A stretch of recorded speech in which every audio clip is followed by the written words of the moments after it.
আন্তর্জাতিক বাজারে স্বর্ণের দাম প্রায় অপরিবর্তিত রয়েছে। মার্কিন ট্রেজারি বন্ডের ফলন কমে যাওয়ায় স্বর্ণ ধারণের খরচ কমেছে।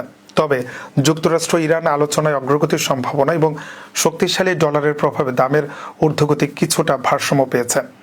জিএমটি সময় 3:01 স্পট গোল্ডের দাম প্রতি আউন্স ৫,১৮৪.৬৯ ডলারে অবস্থান করে। ফেব্রুয়ারিতে স্বর্ণের দাম ৬% বেশি বেড়েছে, যা টানা সপ্তম মাসের মতো ঊর্ধ্বমুখী ধারা অব্যাহত রেখেছে। যুক্তরাষ্ট্রের শুল্ক নীতি ও মধ্যপ্রাচ্যের উত্তেজনা নিরাপদ বিনিয়োগ হিসেবে স্বর্ণের চাহিদা বাড়িয়েছে। এদিকে এপ্রিল ডেলিভারির স্বর্ণ ফাউচার্স 0.2% বেড়ে ৫,২০১.৪০ ডলারে লেনদেন হয়েছে। দেশীয় বাজারে বাংলাদেশ জুয়েলার্স অ্যাসোসিয়েশন নতুন দাম নির্ধারণ করেছে।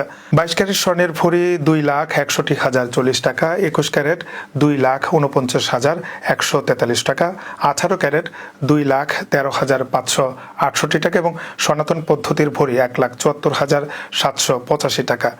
বিক্রয় মূল্যে 5% ভ্যাট ও ন্যূনতম 6% মজুরি যোগ হবে।